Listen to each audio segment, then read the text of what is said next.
The red, parched earth under your feet is shaking. Large cracks are opening in the ground, threatening to swallow you. But unlike on Earth, these quakes aren't coming from within the planet. A threat coming from space is triggering them. Scientists have made a shocking discovery about Mars quakes.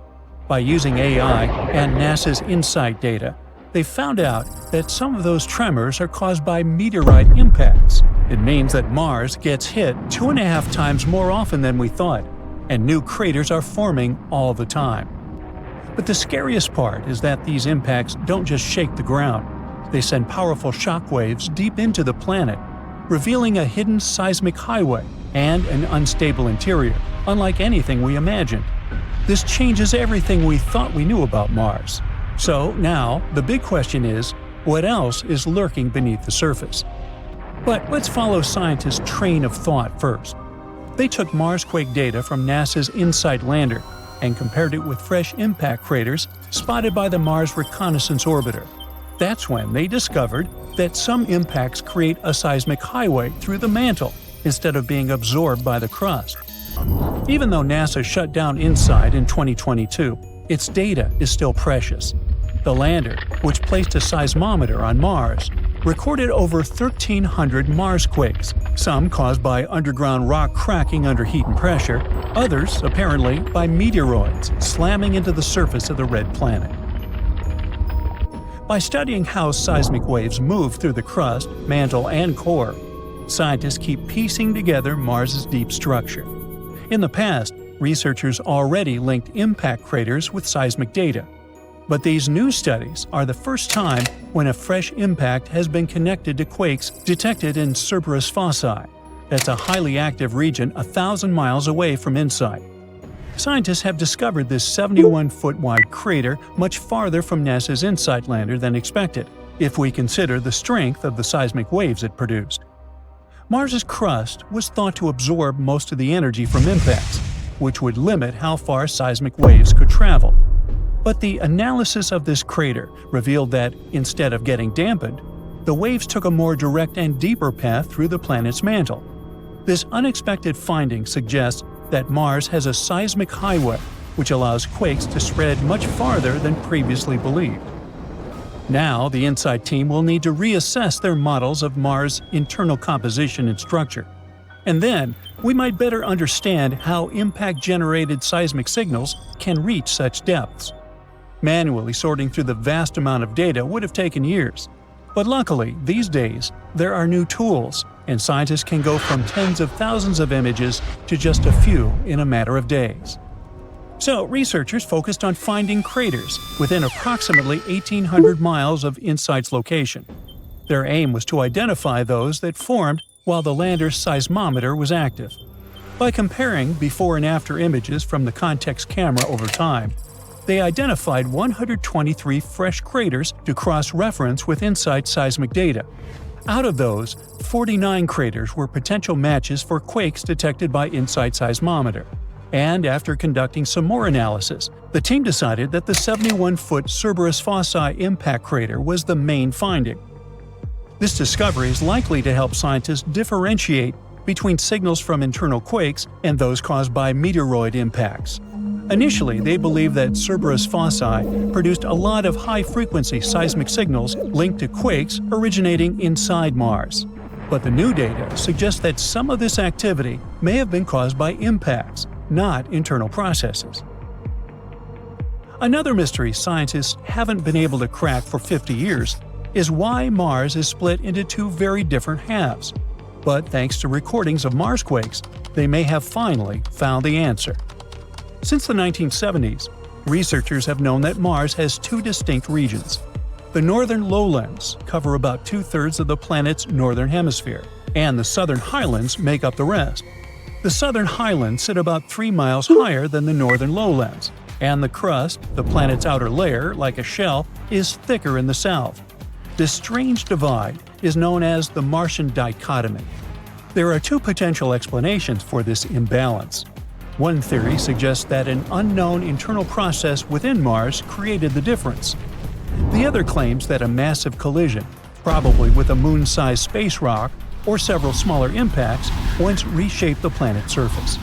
But Mars' surface is extremely old.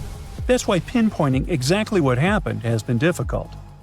But now, a new study, published on December 27, 2024, has used Mars-quake data from NASA's InSight lander to figure out whether the cause of this difference lies deep inside the planet. InSight was positioned near the boundary between the northern lowlands and southern highlands. Its mission included recording seismic data from Marsquakes, which travel through the planet's mantle, the rock layer beneath the crust. So scientists compared how these waves moved under both lowlands and highlands. They looked for differences in the planet's deep interior. It turns out that the seismic waves lost energy much faster when traveling through the southern highlands. It means that the mantle beneath this region is significantly hotter than in the north. It's compelling evidence that internal planetary forces, rather than an external impact, caused Mars' unusual split. The research team believes that the temperature difference between Mars' two halves can be traced back to ancient tectonic activity.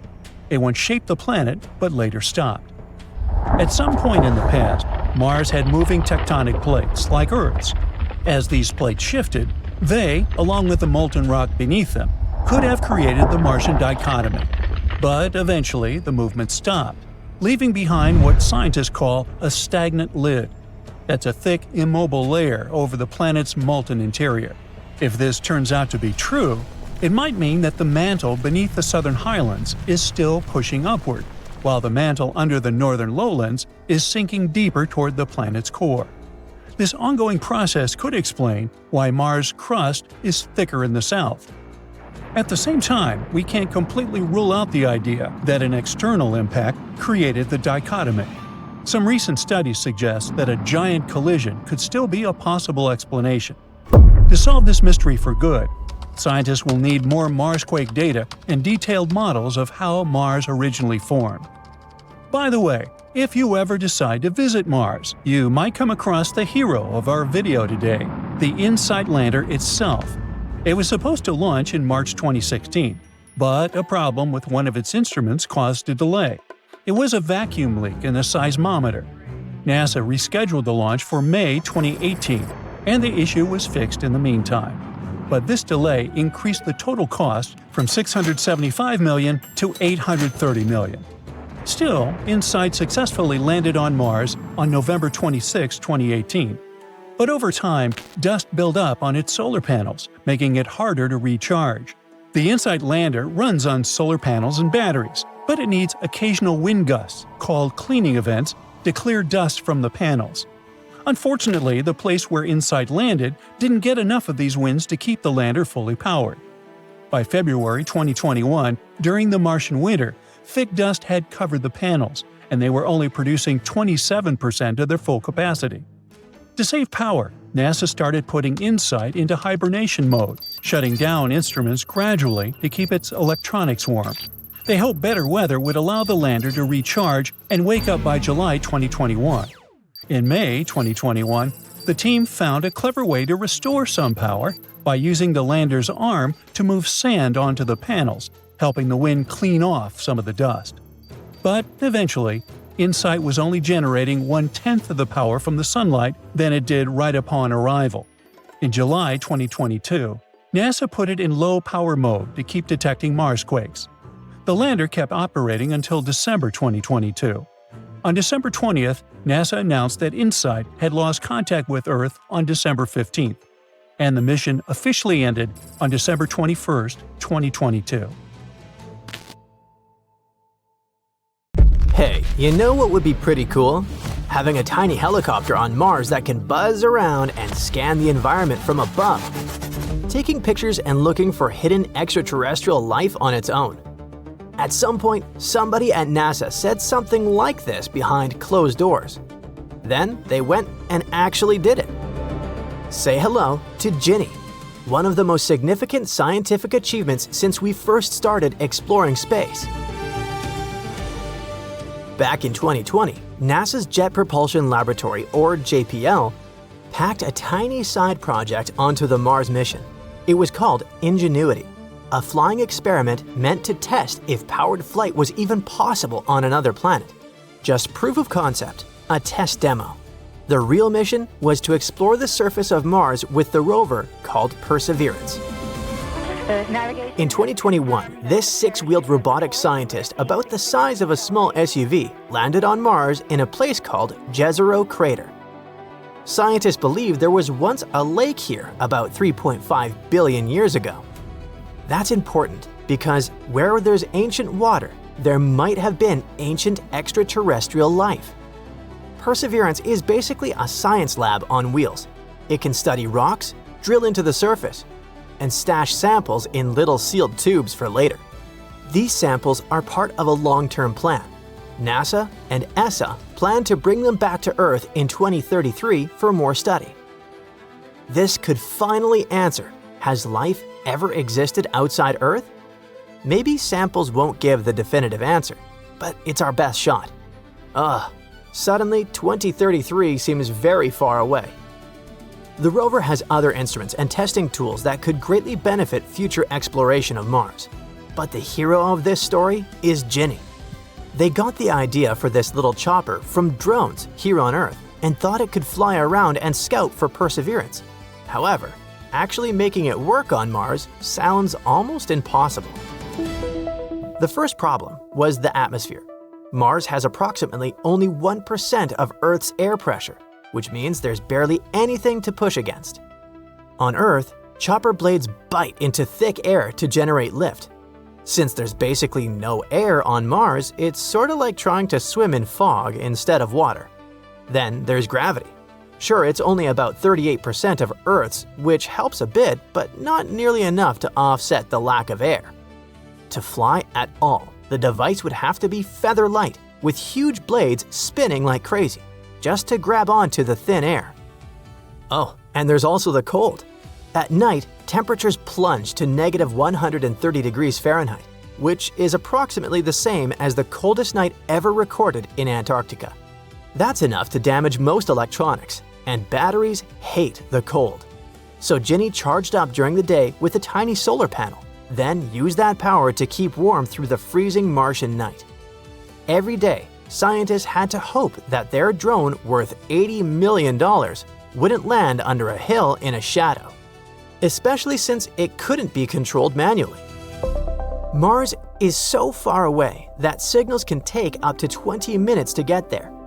Imagine playing a video game where your character has that kind of delay after you press a button. Ginny had to be fully autonomous. All these technological technicalities, and yet Ginny did not simply fly. What was first planned as a 30-day test trial with 5 flights ended up being a full-fledged support mission that lasted 3 years. So, how did engineers pull it off? First, they had to make Ginny as light as physically possible, only 4 pounds. That's lighter than my house cat, but somehow it still carried 2 cameras, a battery, a flight computer, a radio antenna, and even a heater. Everything had to be trimmed down or miniaturized. Then came the blades, Ginny's most important feature. On Earth, a small helicopter spins its blades between 400 and 500 RPM. But we explained why that wouldn't work on Mars. So, Ginny's 2 rotor blades had to spin 5 times faster, about 2,500 revolutions per minute. Each blade was about 2 feet long, made from carbon fiber. Light as a feather, but tough as nails. And instead of sitting side by side like on a drone, those blades were stacked on top of each other, spinning in opposite directions. That cancels out the twisting force you'd normally get from a single spinning blade. You know how helicopters have that tiny tail rotor in the back? They need that because when their main rotor on top spins to lift the chopper up, it also creates a twisting force called torque. That makes the entire vehicle want to spin in the opposite direction. Without some way to fight that, you'd end up doing donuts in the sky. However, Ginny couldn't have a tail rotor because it would add too much weight, take more power, and make things even more complicated. So, engineers created a workaround with 2 large blades stacked on top of each other, spinning in opposite directions, which prevented the drone from spinning out of control. As for controlling it, Ginny didn't have a full-blown AI, but it wasn't remote-controlled either. NASA uploaded flight plans from Earth, but once the drone took off, it flew itself using onboard sensors and code. Basically, like a really smart autopilot. To stay on course, it watched the ground with a downward-facing camera, kind of like tracking its own shadow as a guide. And finally, the result was seen in April 2021, when Ginny lifted off the Martian ground and hovered in place for just 39 seconds. It rose about 10 feet into the air, hovered a bit, spun around a little, and landed safely back on the red dirt. It was short and simple. One small step for a drone, but a huge one for humanity. For the next 3 years, the team responsible was testing the limits, flying Ginny further and further. From above, Ginny saw more than the rover could. The drone helped map the terrain, spotted risks like loose sand and sharp rocks, and even found shortcuts for Perseverance. It even saved the rover, so to speak, when its photos helped the team reroute the vehicle around a tricky dune. Ginny also made snapshots of interesting layered rocks, exactly the kind you'd need when you're searching for ancient life. Basically, once the drone spotted something weird or promising from above, Perseverance would roll over to check it out. And it worked way better than anyone expected. However, in January 2024, Ginny went missing. The drone was supposed to do a short hop, go up, hover, land, easy stuff. But after takeoff, NASA lost contact. For a while, no one knew what had happened, just silence. A few days later, NASA finally got a weak signal and pulled the flight data. Turns out, Ginny flew over a featureless terrain. See, it used its downward-facing camera to track movement, kind of like an optical mouse. No texture below meant nothing to lock onto. Mid-flight, the drone got disoriented, tilted, and during landing, one of its blades clipped the ground. NASA confirmed it. The rotor was damaged. It will never fly again. However, this is not a sad story. Even with broken wings, the robot is still useful. After Flight 72, NASA gave Ginny new software and a new job, staying powered on and quietly collecting daily data, possibly for the next 20 years. In a way, Ginny has gone from scout to ground-based observer. So, what happens next? Well, we wait for 2030 while we make more flying robots. The biggest one on the horizon is Dragonfly, a car-sized rotorcraft scheduled to launch in 2028 and land on Titan, one of Saturn's moons. Titan has a thick atmosphere and low gravity, a dream environment for a flying drone. Dragonfly will hop from one location to another, searching for life in that icy landscape. It's like Ginny's big cousin, but with nuclear power and a whole moon to explore. The Project Ingenuity's success is already inspiring NASA to design better Martian helicopters. Some of them could be equipped with grippers to pick up rock samples, or even join up with rovers for full-on search and collect operations. Thanks to Ginny, what started as a tech demo could one day evolve into a fleet of flying robots crisscrossing the red planet. Now it seems there's new solid evidence that Mars once had rainforests, real rainfall, and long-lasting rivers. NASA's Perseverance rover found a mineral called kaolinite on the floor of Jezero crater. Down on Earth, this stuff only forms in warm, wet places with heavy rain that lasts for millions of years. And this kind of rain feeds jungles, not deserts. That means Mars had showers for a long time.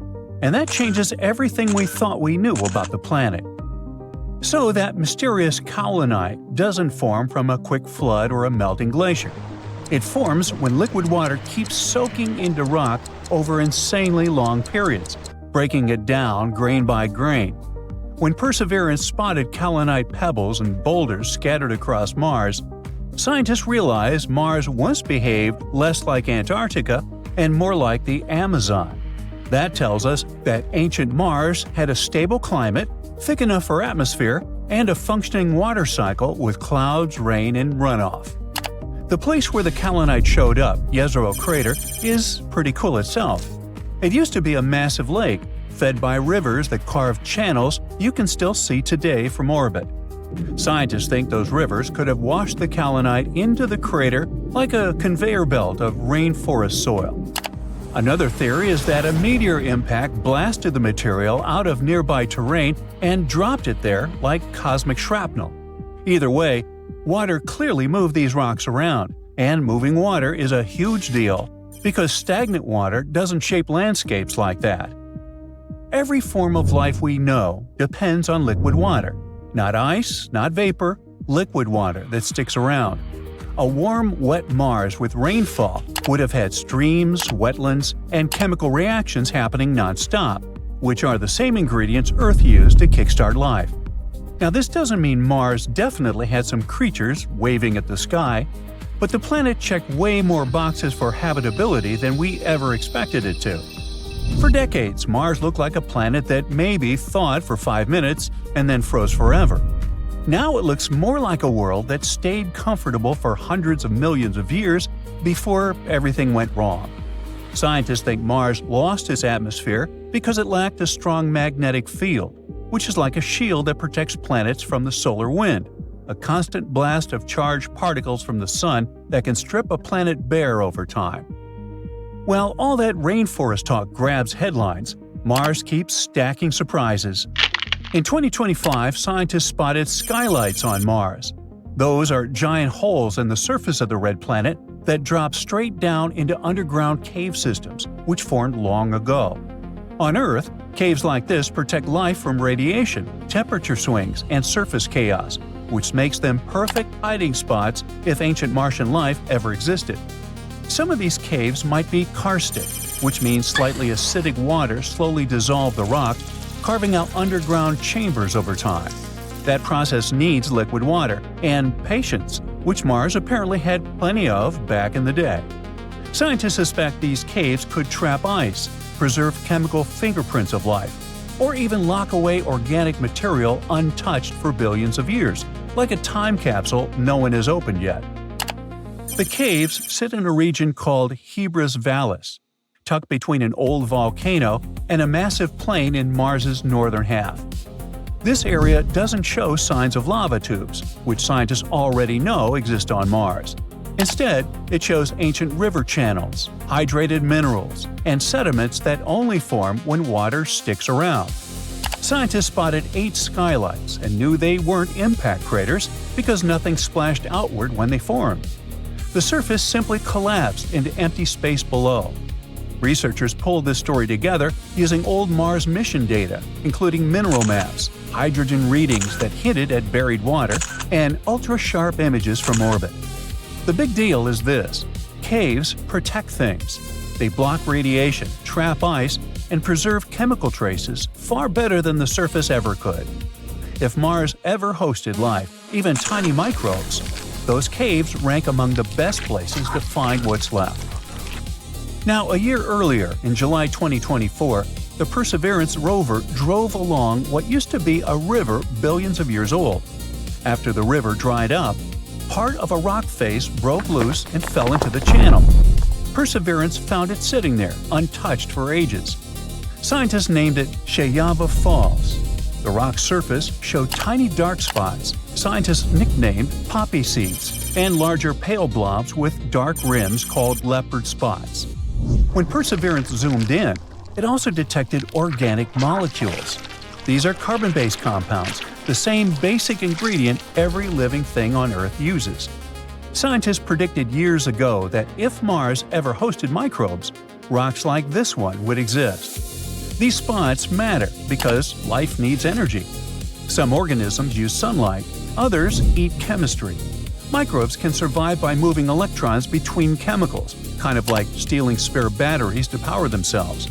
At Sheyava Falls, scientists think microbes could have taken electrons from organic compounds and handed them to iron in the rock. That reaction releases energy that microbes can use to survive. So, Sherlock, the evidence lines up. The dark dots and rims contain a mineral called vivinite, which only forms when iron gains electrons. When iron changes this way, it loses its rusty red color and turns pale. That explains why the centers of the leopard spots look lighter. Perseverance also found another mineral there called greigite. Greigite needs sulfide to form, and microbes can create sulfide by feeding electrons to sulfate, another chemical found in the rock. Now, scientists can't fully analyze this rock yet, but they already have one tool down on Earth, the kind so small you'd miss them unless you knew exactly how to look. If microbes ever lived in Mars's ancient oceans, they probably didn't leave skeletons or bones. They left chemical fingerprints locked inside minerals. On Earth, microbes showed up in oceans about 3.7 billion years ago, give or take. Mars had water around the same time. When water evaporates, it leaves minerals behind, and some of those minerals can trap microorganisms like bugs and amber. On Mars, scientists expect sulfate minerals to play that role. On Earth, gypsum does the same thing. To test this idea, researchers went to a gypsum quarry in Algeria. Millions of years ago, the Mediterranean Sea almost dried up and left thick gypsum layers behind. Those layers preserved ancient bacteria inside them. All this makes the site a perfect Mars stand-in. The team tested a compact device called LIMS, which is an easier way of saying laser ablation ionization mass spectrometer, which I'm only going to say once. A laser zaps a tiny spot on a rock, vaporizes it, and then reads the chemical elements released. Each element leaves a unique signal, like a barcode. That lets scientists spot chemical traces linked to life. When they aimed LIMS at the Algerian gypsum, scientists found thin, thread-like structures already known to be bacteria. They also spotted minerals that microbes help create, like dolomite and certain clays. That matters because microbes don't just leave fossils, they change rocks while they live. Mars makes this harder, though. Its environment differs from Earth's, and any fossils there would be billions of years old, not millions. Scientists also need to rule out non-living processes that could copy these signals. Now, lots of people think that to find all the answers, humans must go to Mars. And the number one goal for the first human mission to Mars is finding life, not digging up resources or setting flags. Scientists want to know if Mars ever hosted living organisms, if it still does today, or if the planet once ran the chemical experiments that led to life. After that, researchers want to understand where Mars keeps its water and carbon dioxide, how those cycles work, and how they changed over time. Geology comes next because rocks keep the planet's memory. Every layer tells part of Mars's story. Scientists need to understand how Mars affects the human body, the brain, and even group dynamics when people live together in isolation. Long-term plans go even farther. Scientists want to learn how plants, microbes, and animals survive on Mars, how radiation alters DNA, and whether reproduction works across generations. They also want to know if Martian microbes could harm astronauts or equipment. We just found the biggest clue ever that someone lived on Mars. Or should I say, something. Because if you're picturing skinny red extraterrestrials with big goofy eyes, forget it. The Martians we're talking about looked more like this, a tiny microbe. I know, a total bummer, but this could change everything. See that weird pattern on the rock? The one that looks like leopard spots? Experts think it was left behind by ancient life. And no, it's not like someone painted it, the way early humans drew on cave walls. These little marks could actually be leftovers from microbes, signs that some pretty wild chemical reactions were happening back when they were formed. And don't worry, we'll get to that in just a second. So NASA actually found this evidence over a year ago, and they were thrilled, as this was exactly the kind of weird rock they'd been hoping to see on Mars. They thought this weird pattern might be a biosignature. In other words, a clue that life was once there. That could mean an element, a molecule, some substance, or in this case, a funky leopard print pattern on a rock. But scientists were cautious back then. After all, you can't just go around shouting, "We found life on Mars," without being absolutely sure. It could have just been, well, a cool-looking Martian rock, right? So, they studied this sample again and again. And by they, I mean more than 1,000 scientists from NASA and partner institutions all over the world. And recently, they finally came out with a paper that basically says, listen, we can't find another explanation. And that's it. With no other explanation left, this might just be the best evidence we've ever had that something really did live on Mars.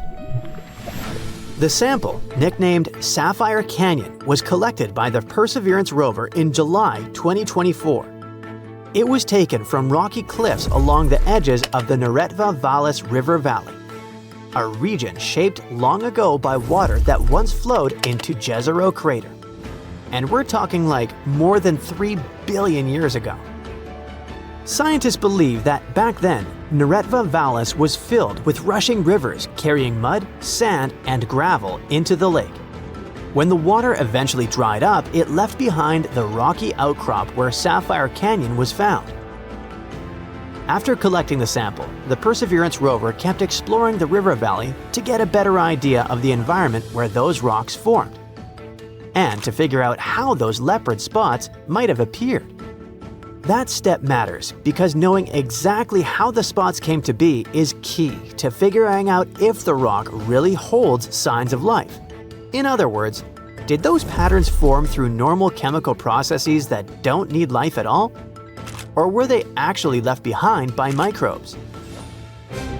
What the rover's instruments found is that the rocks in this area are made of clay and silt, which is exciting, because here on Earth, those materials are great at preserving signs of ancient microbial life. The rocks are also packed with organic carbon, sulfur, oxidized iron, and phosphorus. And you know who loves that stuff? Microbes.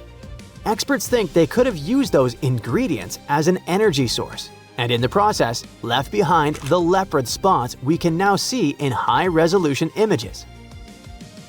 Remember when I said these marks might be a microbe's leftovers, right?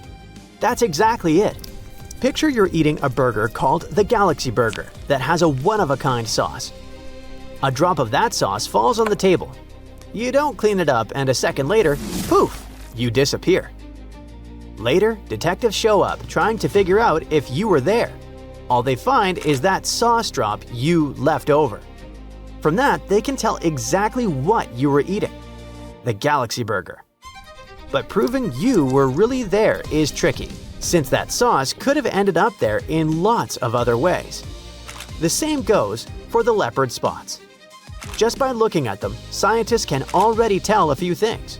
For example, the pattern shows the presence of 2 iron-rich minerals, vivianite and greigite. On Earth, vivianite often turns up in sediments near decaying organic matter, or in swampy, soggy wetlands. In a similar way, microbes can also produce greigite on our planet. When you find those two together, it looks like they formed through electron transfer reactions between the sediment and organic matter.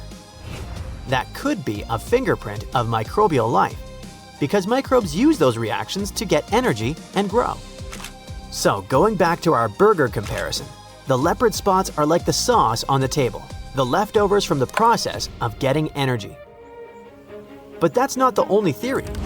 The team also spotted the possible presence of hematite in the rock. And if Mars has the nickname the Red Planet, hematite is the one to blame. It's a heavy mineral that can take on a reddish tone. On Earth, people have been using it as a pigment for paint for thousands of years.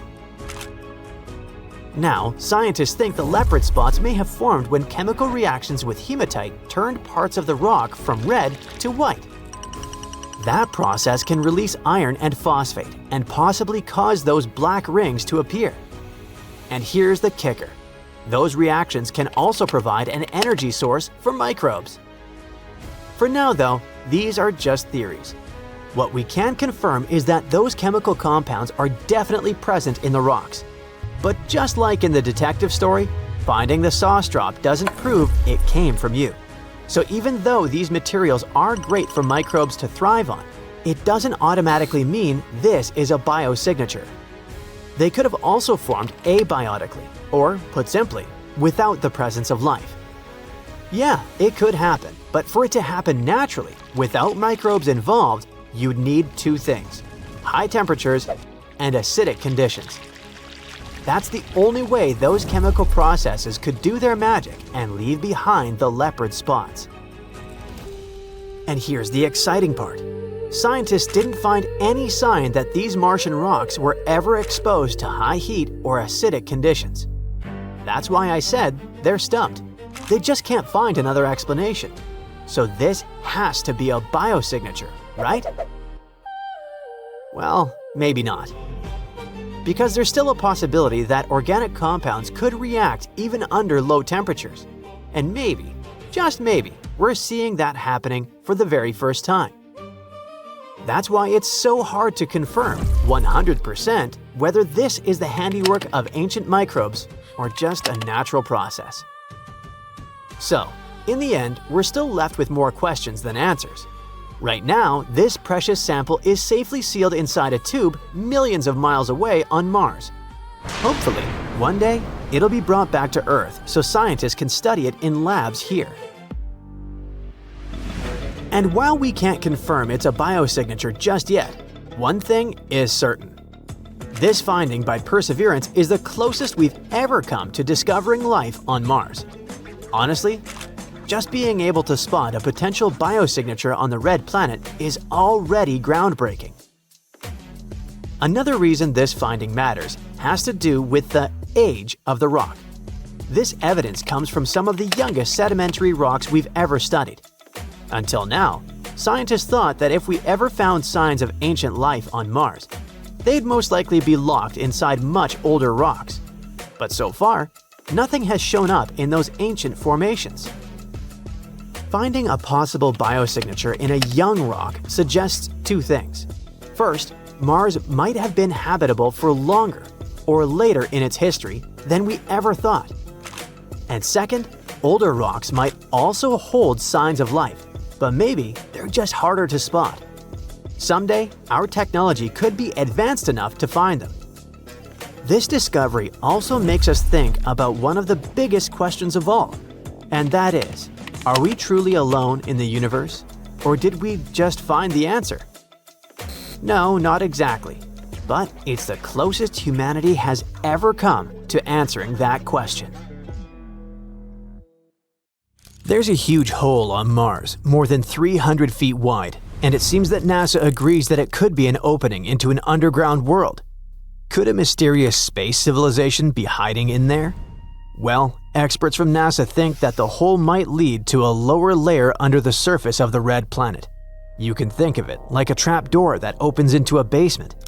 Scientists care a lot about holes like this because they might connect to big underground caves. These caves would be hidden from the surface and could be safer places for life to exist. You see, Mars' surface is a rough place. It's freezing cold, extremely dry, and constantly hit by radiation. Meanwhile, underground spaces are different. They're like natural shelters, protecting anything inside. That's what makes them some of the best places to look for signs of life on Mars. Interestingly, NASA is usually very careful when talking about life on other planets. Until now, most researchers have been focusing on tiny life forms like microbes, which might be hiding in frozen oceans on nearby planets and moons. But now, scientists really think this hole could lead to huge underground caves. If that's true, besides looking for signs of life, this spot could become a target for future astronauts, since the caves could turn into great shelters and even a Martian base. The photo with the hole isn't new. It was taken in 2017 by the Mars Reconnaissance Orbiter. In the image, we can see many holes scattered across the ground. The area basically looks like Swiss cheese. Most of the holes have dark, dusty ground under a thin layer of light-colored frozen carbon dioxide, aka dry ice. But one hole stands out from the rest. It's perfectly round, sits in the upper part of the image, and is about 328 feet wide. That's a massive opening. The hole also has a perfectly round crater around it. It's like something punched through the surface and left a ring behind. Scientists think it may have been caused by a meteor impact. Scientists believe Mars was much more like Earth billions of years ago, with better conditions for life. But today, the best chance of finding signs of life is underground, Mars no longer has a strong magnetic field or a thick atmosphere, so its surface is constantly blasted by harmful radiation from space. Underground caves or lava tubes act like natural bunkers, shielding anything inside from that radiation. This makes them the most promising places to search for life. Because of that protection, astronauts might one day find signs of past life there, or even fossils. To hunt for these hidden spaces, NASA brought in experts on underground structures and seismic activity from the U.S. Geological Survey. In 2019, they released a detailed map showing more than 1,000 possible cave entrances scattered all over Mars. There's a catch though. All of this data comes from spacecraft flying about 250 miles above the Martian surface. From that height, scientists can spot holes, but they can't see how deep they go or what's underneath. Some may be true caves, while others could just be shallow dents in the rock. Other missions, including the European Space Agency's Mars Express, have also found signs of ancient lava tubes beneath Mars's long-extinct volcanoes. But what makes this newly released image stand out is that it clearly shows at least one hole that appears to lead into an unknown underground layer. And if current plans come true, the earliest human astronauts could see this massive opening with their own eyes in the 2030s. And maybe they'll also be able to examine another Martian mystery. For more than 50 years, scientists have been puzzled by about 2 million dark streaks spread across the surface of Mars. These black marks look like long stains or shadows running downhill. It's almost like someone spilled ink on the planet. They were first spotted in the 1970s, and for decades, no one could explain what caused them. These marks are called slope streaks. They appear on steep slopes, crater walls, and ridges all over Mars. From far away, they look flat and dark. At first, scientists thought the streaks were caused by melting ice. This could create muddy landslides similar to wet dirt sliding down a hill on Earth. Even today, researchers still believe the streaks come from landslides, but not the kind involving water. New research using data from NASA's Mars Reconnaissance Orbiter shows that most of these streaks are caused by dry landslides. Instead of mud or water, it's loose dust suddenly slipping downhill, more like dry sand pouring off a pile when it gets disturbed. This explains how the streaks can form in Mars's cold, dry environment. One famous example is on Apollinaris Mons. It's an extinct volcano south of Mars's equator. On one side of a ridge, hundreds of streaks run side by side, which makes the surface look like a barcode. These streaks appeared sometime between 2013 and 2017. Scientists figured out a bit later that a nearby meteoroid impact could have triggered them. The impact didn't hit the ridge directly, but the shock shook the ground, and it was enough to send dust downhill.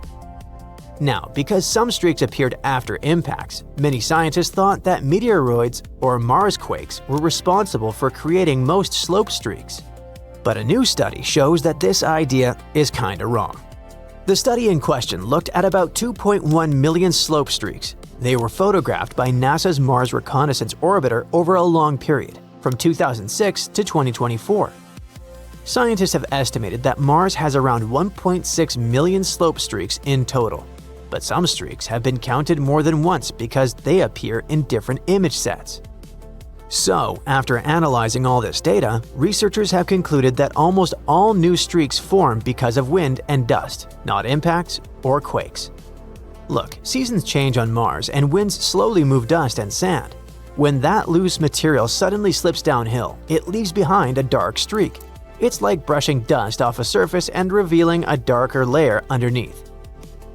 Meteoroid impacts and Marsquakes do create some streaks too, but only in very specific spots. Overall, they play a very small role. Less than 0.1% of new slope streaks are caused by impacts and Marsquakes.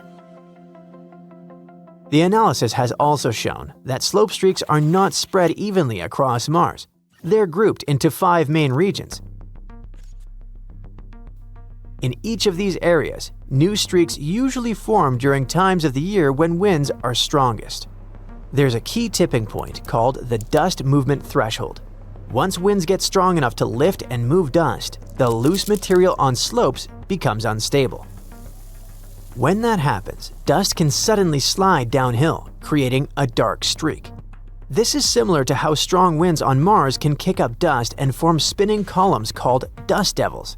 They're like small tornadoes moving across the planet's flat plains. One reason this mystery took so long to solve is that these streaks form when scientists can't easily see them happen. The conditions that create new streaks usually occur around sunrise and sunset. And because this phenomenon happens in low light, no spacecraft has directly watched a streak form in real time. The study also calculated how often new streaks appear. On average, about 0.5 new streaks form each year for every existing streak. And since Mars has around 1.6 million slope streaks, that's roughly 80,000 new streaks forming every year. Most streaks seem to stick around for several decades before they slowly fade away. However, scientists don't yet have enough long-term data to be completely sure. Another cool discovery: even though slope streaks cover less than 0.1% of Mars's surface, they may be one of the biggest sources of dust in the Martian atmosphere. In other words, these small-looking features may play a much larger role than we expected. That's why understanding how slope streaks move dust around Mars is important. Mars's dust affects weather, visibility, and even how much sunlight reaches the ground. That matters a lot for future human colonies, which would need stable conditions to survive and operate safely.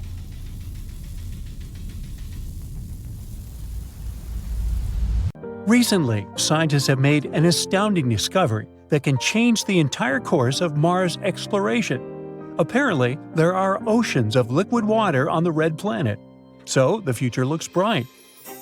We could use this water to support future missions and then even relocate to Mars, since we wouldn't need to worry about where to get this precious liquid, right? Well, there's one big problem.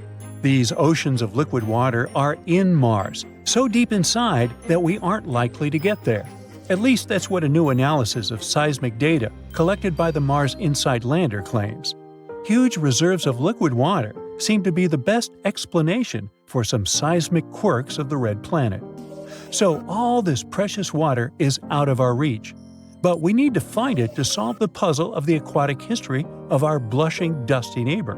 And the first thing we need to do is identify where the water is and how much of it the planet is hiding.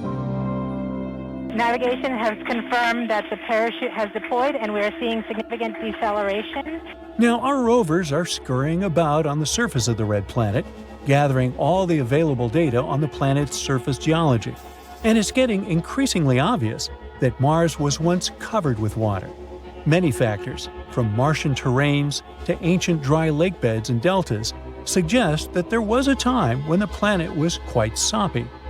These days, there's still some water on and right below the surface of Mars, but it's in the form of ice and nowhere near what Mars had in the ancient past.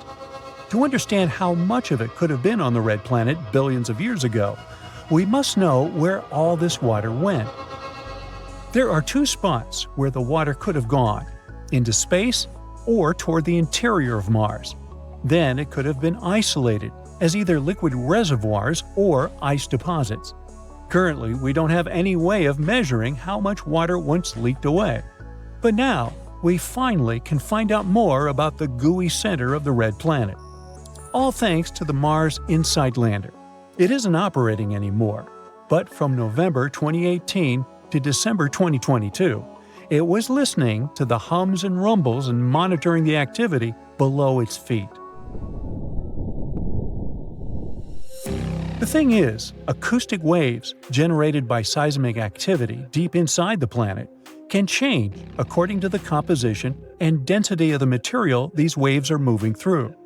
And scientists can get a lot of information analyzing the behavior of seismic waves. In this case, they used a model similar to those used to map underground oil fields and aquifers on our home planet. Then, with the help of this model, they analyzed the data gathered by InSight on Mars. They discovered that the best explanation could be that there was a layer of fractured rocks whose cracks were filled with water deep under the surface of the red planet. That layer could be at a depth of 7 to 12 miles. That's why it would be extremely tricky for future missions to get to it. And still, the new discovery could help us understand the Martian water cycle. Confirming the existence of a large reservoir of liquid water can help us sneak a peek at what the climate on Mars used to be or what it could be like one day.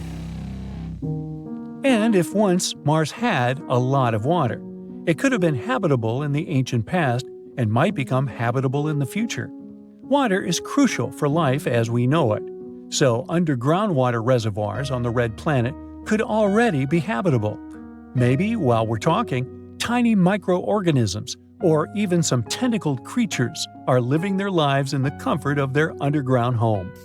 On Earth, super deep mines do host life, and the bottom of the ocean, with its immense unbelievable pressures, isn't lifeless either.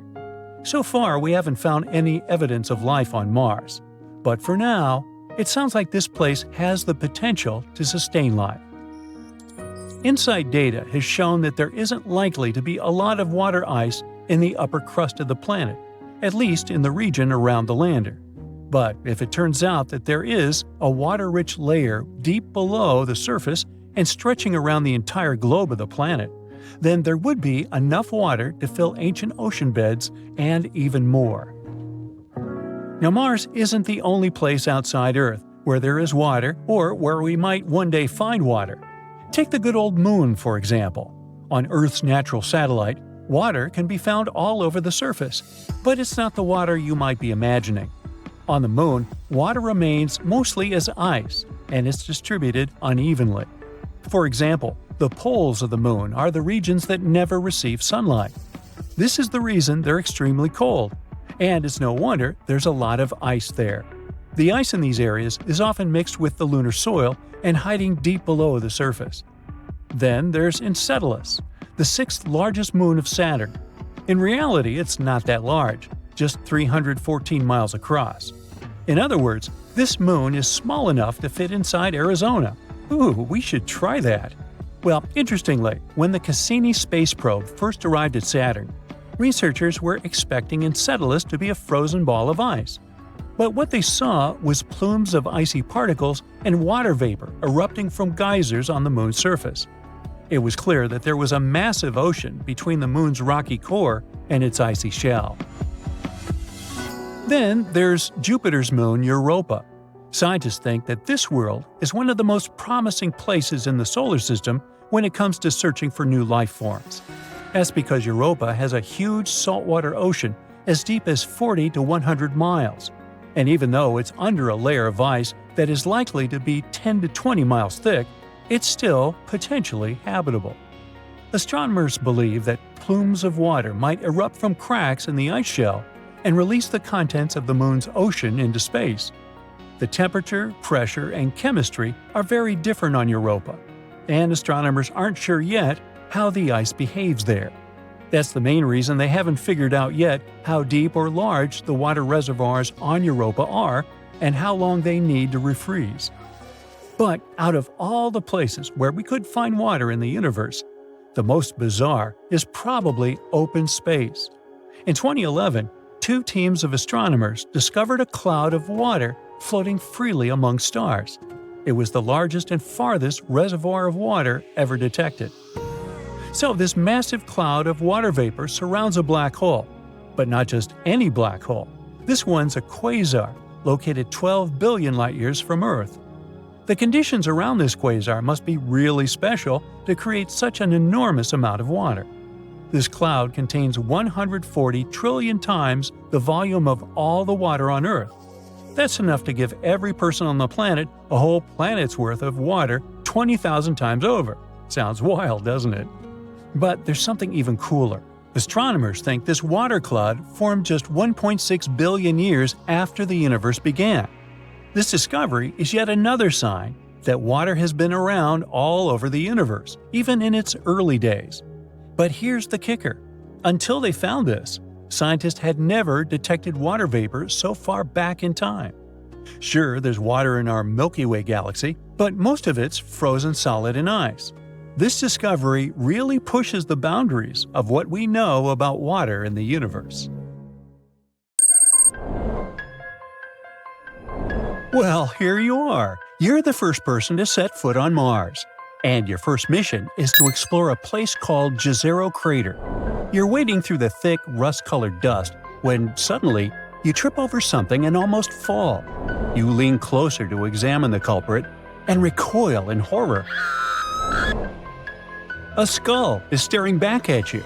Who did it belong to? An ancient Martian dinosaur? A representative of a long-lost civilization? Now, this isn't a made-up story. That's what NASA's Mars robot called Perseverance would tell you if it could speak and, had consciousness. The rover had indeed found something strange, but it wasn't a real skull. It just looked like one. In reality, those were rocks that seemed to be out of place on the red planet. Right now, Perseverance is exploring the edge of a big, empty bowl-shaped area called Jezero Crater. Scientists think that a long time ago, this crater held a giant lake. Perhaps it was even full of tiny life. Since December 2024, the rover has been rolling down a steep hill called Witch Hazel Hill. It's an important mission because this hill might hold secrets about what Mars's weather and environment were like billions of years ago. Anyway, on April 11, 2025, Perseverance stopped to look at a special spot where two types of rock meet. One was light-colored and the other was dark. And right at that spot, scientists saw a weird-looking rock they later named Skull Hill. It stood out dramatically because it was dark and had a sharp shape. But the creepiest thing? It was full of little holes, a real nightmare for those with trypophobia. So NASA shared this discovery in a blog post. They explained that Skull Hill didn't look like the other rocks nearby. The area where Perseverance found these strange rocks is called Port Anson. Scientists think that many of the rocks there didn't originally form in that spot. They were moved from somewhere else an exceptionally long time ago. But how did they move, or what moved them? Now, don't get your hopes up. It doesn't mean we'll find space neighbors on Mars. These kinds of rocks are called floats. They are likely to have traveled a long way across Mars billions of years ago, back when the planet was much warmer and wetter, with rivers, lakes, and maybe even oceans. As the water dried up and the soft ground around the rocks slowly wore away over time, the tougher rocks stayed behind, sitting on the surface. Now scientists are trying to figure out how the strange holes on Skull Hill were made. One idea is that tiny parts of the rock broke off and wore away over time, leaving behind little pits. Another idea is that Martian winds, which carry dust and tiny rocks, might have slowly scraped the surface, kind of like sandpaper, and created the holes. Skull Hill is dark-colored, and at first, scientists thought it might be a meteorite that had come from space. But when they looked more closely at the chemicals in the rock using Perseverance's SuperCam, the results didn't match what you would expect from a typical meteorite. Nope. So, scientists now think Skull Hill might be a volcanic rock. On both Earth and Mars, dark volcanic rocks get their color from minerals like olivine, pyrozine, and biotite. If Skull Hill is volcanic, it might have come from old lava flows nearby that have broken down over time. Or maybe it was blasted out of the rock during a huge crash, something like an asteroid impact that dug deep into the ground and pulled up volcanic rock from below. What helps scientists in their research is that Perseverance now has some cool tricks that help it figure out what Martian rocks are made of. That's how we can learn where the rocks came from and how they formed. Lately, the rover has been super busy. In just a few months, it has collected samples from 5 rocks, studied 7 rocks very closely, and blasted 83 rocks with its laser to learn about them from a distance. That's the fastest pace of research since the rover landed on Mars 4 years ago. At least that's what NASA's Jet Propulsion Lab says. Usually, it can take months to find just one interesting rock in a crater. But up on the edge of the crater, aka the rim, cool and strange rocks are popping up all the time. Scientists are especially excited about getting these rock samples back to Earth to see if they'll show signs that life ever existed on Mars. But there's a problem. The plan to bring the samples back, called the Mars Sample Return Mission, is really complicated, expensive, and running into delays. So, for now, the samples are staying on Mars, waiting for their ride home. Hey, Uber! There's another rover that is currently working hard to help us get more information about our neighbor. That's Curiosity, and it might have found a clue about what happened to Mars's atmosphere from billions of years ago, thick and carbon dioxide rich. If the red planet once had warm temperatures and flowing water, what are the signs of all the carbon that should have been left behind? Now normally, a planet like that would have carbonates, minerals made when carbon dioxide reacts with water and rock buried in its soil. But on Mars, very few carbonates have ever been found, which has been a big mystery. Now, scientists might finally have an answer. A new study suggests that iron carbonate, called siderite, may be hidden inside Mars's sulfate-rich rock layers. These layers weren't easy to spot in satellite images from orbit. That might be the reason why carbonates may have gone unnoticed for so long. At one point in the past, Mars's carbon cycle got out of balance. The rocks started pulling in more carbon dioxide than they were releasing. Over time, this may have caused Mars to lose too much CO2 from its atmosphere. It cooled the planet and made it dry and lifeless. The planet might have been still habitable when this happened, but once carbon dioxide started turning into siderite, Mars may have begun getting too cold to support life. The Curiosity rover found these carbon-rich rocks in Gale Crater, an area on Mars that used to be full of water. The rocks also contain a lot of salts, which usually form when water dries up. This supports the idea that Mars went through some huge changes, likely from a planet with a nice climate to the cold, dry world we see today.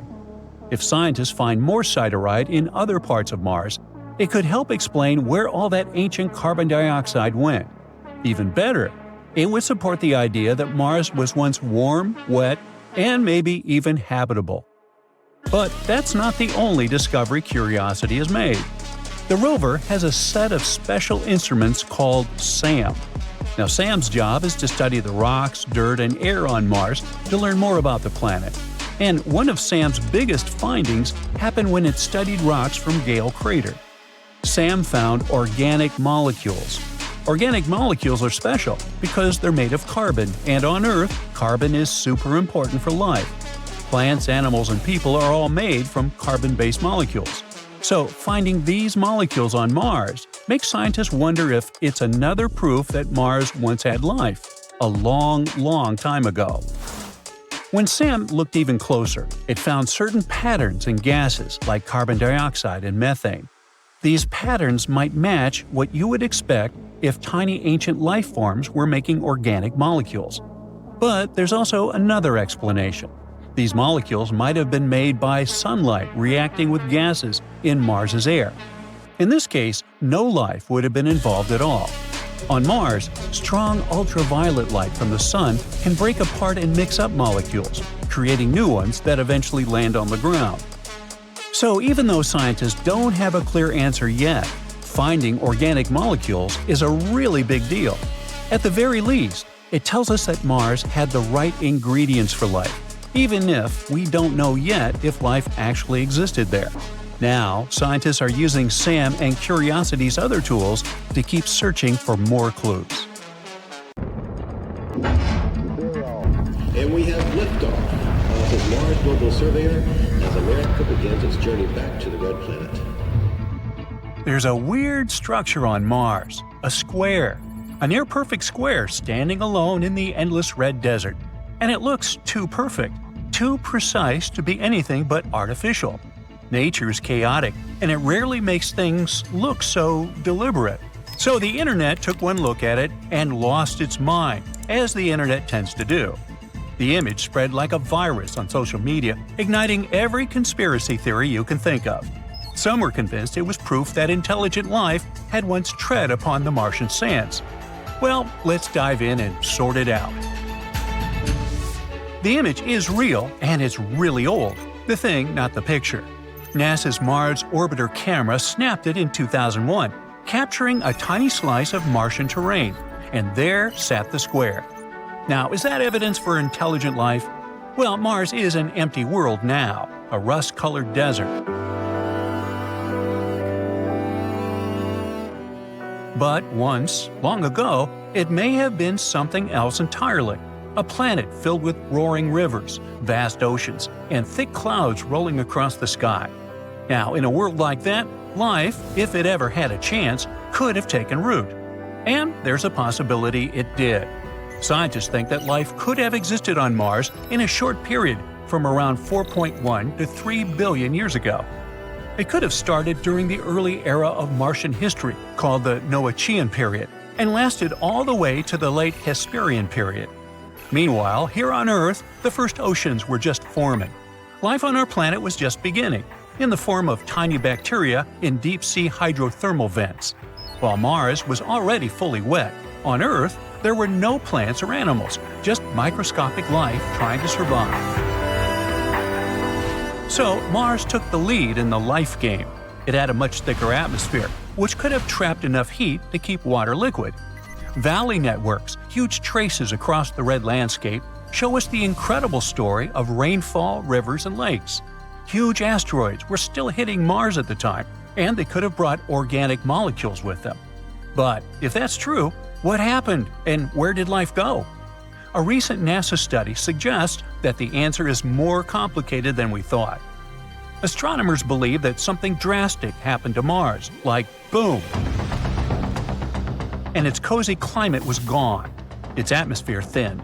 Without a strong magnetic field like Earth's to protect it, solar radiation stripped away the air, leaving Mars cold and dry. The ocean simply evaporated. Some of the water escaped into space while the rest froze underground or became locked in polar ice caps. Today, all that remains is a ghostly memory: dry channels and salty mineral deposits. But it looks like the transition wasn't sudden at all. It was slow and gradual. The planet was changing from wet and warm to cold and dry over millions of years. In fact, Mars kept its ocean even after the temperatures dropped to freezing. Some parts of Mars, especially the northern lowlands, might have remained wet for many, many centuries. Shouldn't the water freeze when it gets below 32 degrees Fahrenheit? Well, yeah. But there are many reasons why this miracle happened, like Mars's thick atmosphere and warm water traveling through currents. And during that time we mentioned before, from Noachian to the late Hesperian, life could have found a way. Microbes on Earth thrive in some of the harshest places, beneath Antarctic ice, in deep sea vents, in toxic volcanic lakes. Hey, life doesn't care. So these times in Martian history would be amazing for it. But don't be mistaken, Mars was never a paradise. Even during its cozy times, it wasn't as lush and green as we might imagine. In its early days, Mars was something more extreme, something closer to the young Earth. During the Noachian period, it was warm yet wet. Then, the climate shifted into the Hesperian period. Oceans were stretching across the northern lowlands. Temperatures dropped, and snow piled high, forming massive glaciers in the south, transforming the planet into an icy world. Finding microscopic life at that time is possible, but an intelligent civilization? That's less likely. The square that went viral isn't evidence for intelligent life yet, and here's why. First things first, people freak out because nature doesn't make straight lines. But that's not really true. Actually, nature does it all the time. For example, here on Earth, we have the Giant's Causeway in Northern Ireland, a beautiful field of hexagonal basalt columns. These are completely natural. They're formed by volcanic activity. There's also the Devil's Tower in Wyoming. Hey, remember it from the Close Encounters movie in the 80s? That's a symmetrical rock formation, and it was created by erosion. However, if we looked at these things from space, they'd look artificial. So, what is the square? How about a fracture pattern in the rock or some terrain that's broken apart along straight lines due to stress?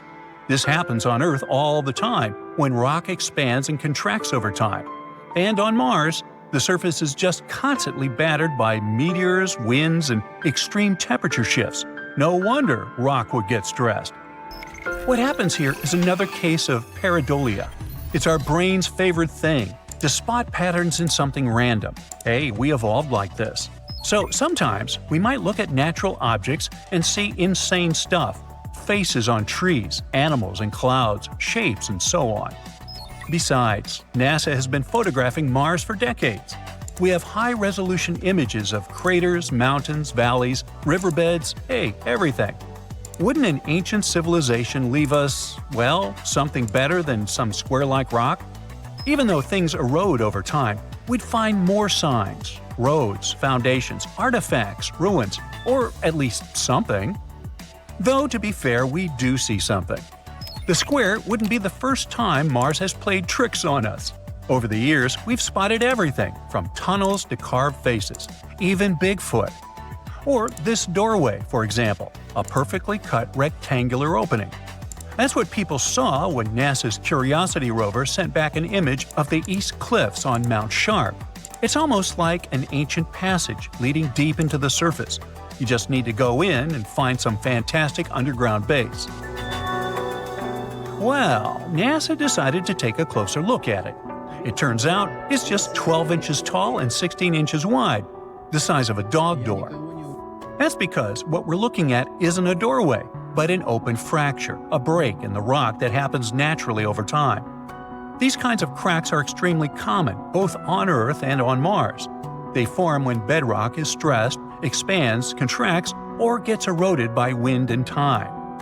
If you walk through a desert here on Earth, you'd see plenty of similar shapes. Canyons, cliffs, and even boulders have fractures that, from the right angle, might look like doorways. They're just not getting photographed by NASA. Also, the straightness of lines turns out to be just a trick of perspective. If you zoom out, you'll see that it's just one small break in a much bigger rock formation. Or the infamous Cydonia face. The photo was taken back in 1976 by NASA's Viking 1 orbiter when it was scanning Mars. In the region known as Cydonia, it captured what looked like a massive humanoid face, a rocky formation about 1.2 miles long. And this one face inspired books, documentaries, movies, and podcasts. But when NASA's Viking orbiters first took pictures of Cydonia, the cameras weren't super advanced. The image of the face had a low resolution and made the details fuzzy. NASA's later missions had far better cameras, and when Mars Global Surveyor revisited Cydonia in 2001, the truth was undeniable. The face was just a hill, a lumpy rock formation with ridges and depressions carved by wind and erosion. And in 2006, during another mission, a colored image with insanely high detail was made. No traces of face left there whatsoever. That's another pareidolia trick for you. Now, Mars has plenty of secrets left to uncover, but they will be related to its fascinating history, not some secret ancient civilization. The conclusion is, don't trust everything you see online. Sometimes a mysterious rock is just a rock.